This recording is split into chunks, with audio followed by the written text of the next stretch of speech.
Would you spend $300 on an abandoned storage unit without having any idea what's inside? That's exactly what Jake Miller, a 32-year-old man from Phoenix, Arizona, did. He was hoping to find some old furniture, maybe a few tools he could resell. But what he actually discovered inside that forgotten locker, well, it would make national headlines and change his life forever. This is the incredible, real-inspired story of how one man's simple curiosity spiraled into a mystery that shocked an entire town. It was a bright, sunny Saturday morning on the outskirts of Phoenix. Jake Miller, a part-time mechanic, was doing what he loved most, attending a storage unit auction. You know the kind where unpaid lockers are sold off to the highest bidder. The auctioneer swung open the rusty metal door of a dusty old unit, giving everyone a quick peek inside. But you couldn't see much. There were just a few stacked boxes, a large, old-fashioned trunk, and something bulky covered by a tarp. It didn't look like much, and most of the bidders quickly lost interest. But something about that trunk caught Jake's eye. It was huge, made of dark oak, and had a heavy metal lock still latched tight. He felt a pull, a gut feeling he couldn't ignore. He decided to take a chance. As the auctioneer called for last bids, Jake raised his hand and shouted, $300. The crowd went silent. No one else made a move. Sold. The auctioneer yelled, pointing at Jake. The storage unit, with all its secrets, was his. Later that afternoon, Jake returned to his newly acquired unit. The air was thick with the smell of dust and time. He started by pulling away the old tarp, and his eyes widened. Underneath was a vintage Harley motorcycle. It was rusty and needed work, but it was definitely valuable. He couldn't help but smile. This might just pay off after all, he thought to himself. But then he turned his attention to the big wooden trunk. The lock was completely rusted shut.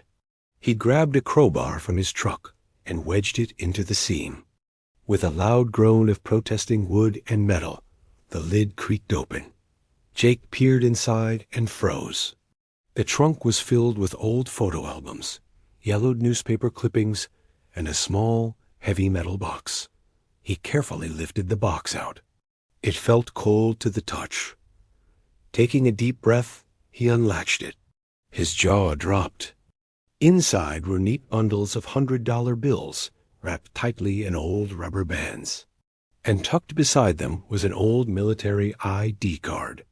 The name on it read, David H. Collins. Jake's hands started to shake as he counted the money. It was over $100,000 in cash.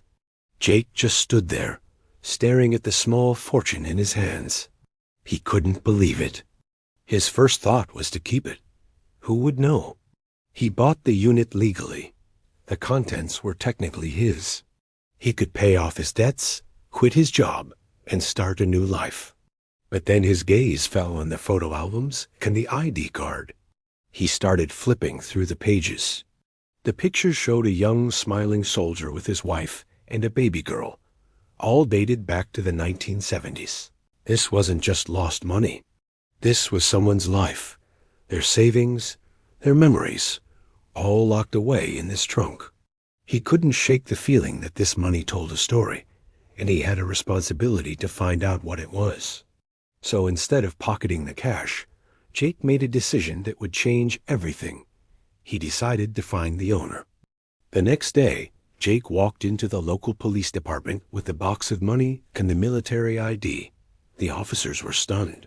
They ran the name David H. Collins and discovered he was a Vietnam veteran who had been reported missing in action over 30 years ago.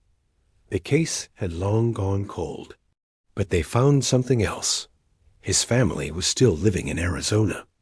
The police contacted his wife, now a woman in her 70s, who had never stopped wondering what had happened to her husband. When she heard about the storage unit, she broke down in tears over the phone. She explained that David had stored their entire life savings in that unit just before he was deployed overseas. He never returned, and the unit was forgotten, the money lost for decades. A few days later, Jake met the veteran's family. It was an emotional reunion. They hugged him, their eyes filled with tears of gratitude. The soldier's wife held his hand and said, "You didn't just return money to us. You returned our memories. You gave us back a piece of him." Jake insisted they take every single dollar and firmly refused any reward. He just felt it was the right thing to do. A local news crew got wind of the story, and soon Jake was on television. The story went viral. People all across the country were touched by his incredible honesty, calling him America's most honest treasure hunter. But the story doesn't end there. Within a week, Jake's life took an unexpected turn. A wealthy businessman who saw his story on the news reached out. He was a collector of vintage cars and was deeply impressed by Jake's character. He offered Jake a full-time job managing his entire private collection. The businessman told him, "People with your kind of integrity are rare. I need someone I can trust. And that's you." Jake's honesty didn't just make headlines. It built him a future he never could have dreamed of. In an interview later, Jake reflected on the experience. He said, "You don't lose anything by doing the right thing. Sometimes, what you get back is worth far more than what you give away. And maybe that's the real treasure in life. It's not what you find in a locked box, but who you choose to become when you think no one is watching." Thank you so much for watching. If this story inspired you, don't forget to like this video and hit that subscribe button for more incredible stories. We'll see you in the next one.